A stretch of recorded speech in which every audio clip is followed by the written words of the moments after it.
ब्रह्मानंदं परमसुखदं केवलं ज्ञानमूर्तिं द्वन्द्वातीतं गगनसदृशं तत्त्वमस्यादिलक्ष्यम् एकं नित्यं विमलमचलं सर्वधि साक्षिभूतं भावातीतं त्रिगुणरहितं सद्गुरुं तं नमामि, सद्गुरुं तं नमामि। ब्रह्मानंद स्वरूप परम सुख देने वाले, जो ज्ञान स्वरूप सुख दुख आदि द्वंद्वों से रहित हैं, जो व्योम की तरह सूक्ष्म अभिव्याप्त हैं, एक नित्य अचल एवं मल रहित हैं, ऐसे त्रिगुणातीत सदगुरु के चरणों में मेरा बारंबार नमन है। क्योंकि सहजोबाई जी अपनी वाणी में कहती हैं, बार बार नाते मिले 184 माहें, सहजो सदगुरु ना मिले जो पकड़ निकासे बाहें। ऐसे पूर्ण गुरु का आगमन हमारे जीवन में भाग्य से सौभाग्य की यात्रा का प्रारंभ है। परंतु आज हम इस बात पर विचार करेंगे, क्या किसी भी संत सदगुरु का हमारे जीवन में पदार्पण हमारी भक्ति की यात्रा का आरंभ हो सकता है? क्योंकि इसमें कोई दो राय नहीं है कि हमारे जीवन में एक गुरु की नितांत आवश्यकता है, परंतु ऐसे प्राण स्वरूप भव तारणहार गुरु मिलेंगे कहाँ? एक आत्मपथ के जिज्ञासु के लिए सबसे बड़ी समस्या है। हर ईश्वर पिपासु के सामने एक यक्ष प्रश्न तनकर खड़ा हो जाता है।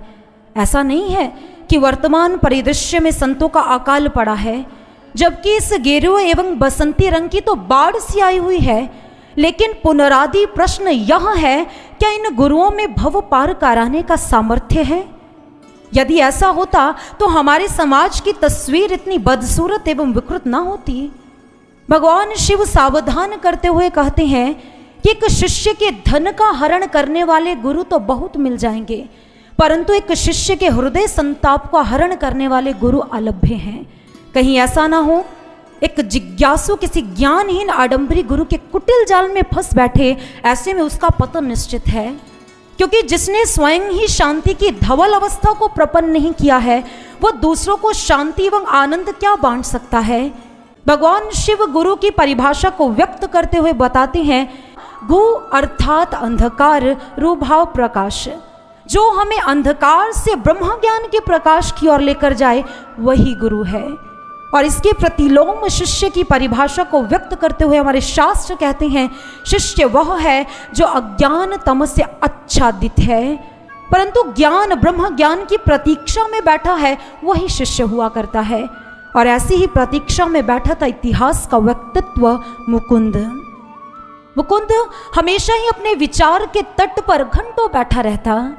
एक बार उसकी माँ ने उसे यूं विचार मग्न देखा तो पूछ बैठी, कहने लगी, बेटा तुम घंटों किस विचार में मग्न रहते हो? मुकुंद कहने लगा, माँ इन आंखों के सामने जो दृश्य है ये तो मैं सब देख पा रहा हूं, परंतु इन आंखों के पीछे कौन सा जगत है, वहां तक मेरी पहुंच नहीं है।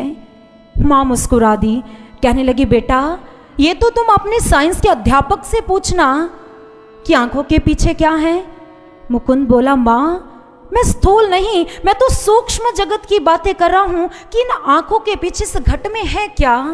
परंतु माँ मुकुंद की गहराई को माप नहीं सकी। परंतु मुकुंद अपनी इसी यात्रा में डग भरता रहा और एक बार उसकी भेंट समय के पूर्ण गुरु युक्तेश्वर महाराज जी से हुई, जिन्होंने अपनी महती अनुकंपा से उनको योग भाव ब्रह्म ज्ञान से दीक्षित कर दिया। और उसी क्षण मुकुंद के अंतर जगत के कपाट खुल गए और मुकुंद अपनी वाणी को कलमबद्ध करते हुए लिखता है कि गुरु के आलंब भाव स्पर्श मात्र से ही मेरे भीतर अनंत प्रकाश का सोता फूट पड़ा। ऐसा लगा मेरे घट के आकाश मंडल पर करोड़ों ही सूर्य एक साथ उदित हो गए हों और मैं रोज नित्य प्रतिदिन क्षण प्रतिक्षण आनंद की रसधाराओं में बहता चला गया। और इसी रसधारा में बहता बहता मुकुंद इतिहास का योगी राज योगानंद सामने बनकर आया। क्या है ये घटना? यह वृतांत हमारा मार्ग प्रशस्त करता है कि जिस समय जीवन में एक गुरु का पदार्पण होता है तो वह अपने शिष्य को वाक्पटुता से रिझाता नहीं है, वह उसी क्षण हृदय में इस ईश्वर का अवलोकन करवा देता है। कामिल मुर्शद तो वह है जो आकाश भाव इस गगन मंडल तक चढ़ने वाली सीढ़ी हो, एक ऐसा पारदर्शी शीशा जिसमें झांकते ही शिष्य अपने भीतर के अंदरूनी नज़ारों से वाकिफ हो जाए। इसीलिए हमारे शास्त्र बार बार हमें सावधान होने का संकेत करते हैं, कहीं यह ना हो हमारी श्रद्धा विश्वास की बेशकीमती दौलत किसी गलत हाथों में पड़ जाए, हमारे जीवन की चंद घड़ियां खूंटे से बंधे जहाज में बैठे बैठे व्यतीत ना हो जाएं, क्योंकि हमारे जीवन का लक्ष्य परमात्मा के बारे में जानना नहीं है। ध्यान से सुनिएगा, हमारे जीवन का ध्येय परमात्मा को जानना है, और जिस समय गुरु मिलता है तो उसी क्षण परमात्मा को जना देता है। दादू दयाल जी अपनी वाणी में बहुत सुंदर लिखते हैं, वो कहते हैं कि सतगुरु मिले तो पाइए भक्ति मुक्ति भंडार, दादू सहजे कीजिए साहिब का दीदार। उन्होंने कहा जिस समय जीवन में को गुरु का पदार्पण होता है तो वो क्या करता है, वो उसी क्षण बड़ी सौगम्यता के साथ हमें ईश्वर से मिला देता है। और आज ये वक्तव्य कहाँ तक सत्य सिद्ध हो रहा है। आज केवल धर्म गुरु दर्शन की बातें नहीं कर रहे हैं, केवल वाक्पटुता है, केवल बातें हैं, शब्द जाल है, परंतु शास्त्र कहते हैं बड़ी सहज भाव से, बड़ी सौगम्यता से ईश्वर का दीदार होता है। यह क्या है? आज बड़े धर्म गुरु हैं, भगवा लिवास है, मंत्र दीक्षा है, शिविर लगाए जाते हैं, परंतु उसमें दर्शन की बातें नहीं है। और जिस समय कोई जिज्ञासु आत्मा, कोई भक्त दर्शन की बात करता है तो बड़े खरी शैली में, बड़े सटीक भाषा में कहते हैं ईश्वर दर्शन। हरे बरखुरदार, ईश्वर दर्शन कोई बच्चों का खेल नहीं है। अभी नर्सरी में एडमिशन लेने आए हो और पीएचडी की बातें कर रहे हो। अरे अभी तो कर्म संस्कारों का पूरा पूरा पहाड़ आपके सामने है, पहले नाम की कमाई तो थोड़ी कर लो। पता नहीं ईश्वर प्रसन्न होंगे कि नहीं, जब होंगे तब जाकर दर्शन होंगे। ये बच्चों का खेल नहीं है। मंत्र दे दिया, टोटके दे दिए, शिष्य को भेज दिया, परंतु हमारे शास्त्र कहते हैं यह गुरु की पहचान नहीं हो सकती है। भागवत महापुराण के 11 स्कंद में वेदव्यास जी भगवान श्री कृष्ण और उद्धव के संवाद को लिखते हैं। भगवान श्री कृष्ण कहते उद्धव, जिस समय एक गुरु जीवन में आता है, जिस शख्स ने एक गुरु की शरण को ग्रहण कर लिया, उसका संसारी भय, कर्म जड़ता, उसका अंधकार, अज्ञान सब हट जाता है और वो सभी चीज़ों से निजात पा लेता है, निवृत्त हो जाता है। और हम कहते हैं गुरु भी जीवन में आया परंतु अंधकार नहीं गया। ये बात मेल नहीं खा रही। ये क्या है? वो बड़ी सुंदर उदाहरण देते हैं, बड़ा सुंदर। उन्होंने कहा एक व्यक्ति को ठंड है, शीत का भय है, अगर उसके सामने उसे अग्नि भगवान का आश्रय मिल गया तो क्या उसको ठंड का भय हो सकता है, या उसे अंधकार का डर सता सकता है? कभी नहीं। ठीक इसी प्रकार एक डूबते हुए व्यक्ति के लिए नौका का सहारा पर्याप्त है। इसी प्रकार जिसने गुरु की शरण को ग्रहण कर लिया, उसकी कर्म जड़ता स्वतः ही नष्ट हो जाती है। और भगवान श्री कृष्ण उद्धव को ये नहीं कहते केवल गुरु की शरण, उन्होंने कहा जिस समय गुरु जीवन में आता तो दिशंति चक्षुंषि, चक्षु देता है, ऐसा विमल नेत्र प्रदान करता है, क्योंकि परमात्मा इंद्रियों का विषय नहीं है। जिस समय ऐसा चक्षु देता है उस समय हम अपने भीतरी जगत में उस परमात्मा का अवलोकन उसी समय कर देते हैं और हमारा अज्ञान नष्ट हो जाता है। आदि गुरु शंकराचार्य जी विवेक चूड़ामणि में एक बड़ी सुंदर उक्ति लिखते हैं। उन्होंने कहा अज्ञान सर्प दंष्टस्य ब्रह्म ज्ञान औषधं विना किमु वेदैश्च शास्त्रैश्च किमु मंत्रैः किमु औषधैः। उन्होंने कहा एक व्यक्ति को अज्ञान के सर्प ने डस लिया हो तो उसके लिए केवल ब्रह्म ज्ञान की औषधि ही पर्याप्त है। अगर आप किमु वेदैश्च शास्त्रैश्च, उनको वेदों का अध्ययन, शास्त्रों की बातें, मंत्र उच्चारण, टोने टोटके, ये समाधान नहीं हो सकता। ब्रह्म ज्ञान ही औषधि है और कोई नहीं है। और यही बात चाहे आप किसी भी धार्मिक शास्त्र को उठा लो, वही बात करते हैं। हमारे शास्त्रों ने यह नहीं कहा कि गुरु वह है जिसने इस लाल गैरिक रंग के वस्त्र को पहना है या तपोनिष्ठ है जो मंत्र चमत्कार से अपने शिष्यों को रिझाता, बिल्कुल नहीं। कबीर जी ने अपनी सटीक और खरी शैली में कहा जगमग जोत गगन में झलके, झीनी राग सुनावई, मधुर मधुर धुन अनहद बाजे, अमृत की झर लावई, जग में गुरु बहते कन फूका, फांसी लाए बुझावई, कहे कबीर सोई गुरु पूरा, जो कंते आन मिलाई। इस श्लोक में कितना रहस्य है।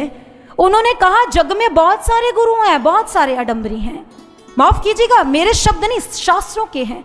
उन्होंने कहा बहुत सारे गुरु हैं, परंतु कहे कबीर सोई गुरु पूरा, वही पूर्ण है जो कंतेयान मिलाए, जो ईश्वर से मिलाप करवा देता है वही पूर्ण है, जो परमात्मा की ज्योति हमारे घट में प्रज्वलित कर देता है, क्योंकि परमात्मा का जो स्वरूप है वो ज्योति है। भगवान श्री कृष्ण कहते हैं ज्योतिषामपि तज्ज्योति तमसः परमुच्यते, मैं ज्योतियों की ज्योति प्रकाश हूँ, और जिस समय गुरु मिलता है उसी ज्योति को हमारे घट में प्रकट कर देता है। और उस नाम से जो प्राणों का आधार है, एक शब्द मेरे प्राण बसत है बहुड़ जन्म नामा, उस शब्द जो 2 4 5 10 नहीं, एक शब्द मेरे प्राणों में बस रहा है, जिस समय उस शब्द को प्रकट कर देता है वही पूर्ण गुरु है, अन्यथा और कोई गुरु नहीं है। गुरु ग्रंथ साहब में बहुत अच्छा एक श्लोक आता है, उन्होंने कहा किसी भी गुरु के चरणों पर बलिहार मत जाना, बलिहारी गुरु आपने जिन हृदय दिता दिखाए, एक शर्त एक कसौटी रख दी उन्होंने सामने, उसी गुरु के चरणों में बलिहार जाना है जो परमात्मा को घट में इस हृदय रूपी गुफा में उसका अवलोकन करवा दे, वही पूर्ण सदगुरु है। इसलिए ऐसे ही गुरु की तलाश करनी है। कई बार हमारे मन में विचार आता है कहाँ से मिलेंगे, परंतु अगर हम सच्ची जिज्ञासा को, प्रेम को, अपनी निष्ठा को लेकर शास्त्र सम्मत कसौटी की धधकती हुई मशाल को हाथ में लेकर चलेंगे तो मुझे नहीं लगता हम जीवन में कभी ठोकर भी खा पाएंगे। जो शास्त्र कहते हैं उसी का अनुसरण करेंगे तो जीवन में कोई भी भगवानधारी, कोई तपोनिष्ठ, यज्ञ, योगी, जप तप कोई हमें भ्रमित नहीं कर सकता। जरूरत है शास्त्र सम्मत कसौटी को अपने हाथ में लेकर चलने की। और जिस समय एक शिष्य, एक भक्त, एक जिज्ञासु आत्मा अपने भीतर ऐसी ललक को लेकर चलता है तो उसे ऐसा गुरु अवश्य मिलता है। फिर वो भी ब्रह्मानंद जी की तरह कहता है, भाग्य बड़े में सतगुरु पायो, मन की दुविधा दूर नसाही, बाहर ढूंढ फिरा मैं जिसको, सो वस्तु घट भीतर पाई। जिस समय हमें भी ऐसा गुरु मिलेगा वो भी हमें दुविधा से मुक्त कर देगा। जो हम बाहर ईश्वर को ढूंढ रहे हैं उसी परमात्मा को हमारे घट में उस ज्योति को प्रज्वलित कर देगा। फिर हम भी कहेंगे हमारे जीवन में भी ऐसे पूर्ण गुरु का आगमन है, ऐसे पूर्ण गुरु का पदार्पण है। क्योंकि ये रसिकों की प्रेम सभा है, यहाँ संभल कर आना जी, जो भी आए आशु जी का हो जाए दीवाना जी। ऐसा बरसे रंग यहाँ पर जन्म जन्म तक मन भीगे, होली बिना चुनरिया भीगे, सावन बिना भवन भीगे। टिकट विकट कुछ नहीं यहाँ पर, दिल का दो नजराना जी। ये रसिकों की प्रेम सभा है, यहाँ संभल कर आना जी। यहाँ ना झगड़ा जात पात का, झंझट ना मजहब का, एक यहाँ पर प्यास सभी की, एक ही प्याला सबका। यहाँ खुदा से मिलना हो तो पर्दे सभी हटाना जी। ये भक्तों की प्रेम सभा है, यहाँ संभल कर आना जी। यहाँ दुई की सुई ना चुपती, घुले बताशा पानी में, पहने ताज फकीर घूमते मौला की राजधानी में। यहाँ नाव में दरिया डूबे, सागर सीप समाना जी। ये मस्तों की प्रेम सभा है, यहाँ संभल कर आना जी। 4 धाम का पुण्य है मिलता इस दर पर शीश झुकाने से, मजा कहाँ वो जीने में जो मजा यहाँ मर जाने में। हाथ जोड़कर मौत यहाँ पर चाहे खुद मर जाना जी।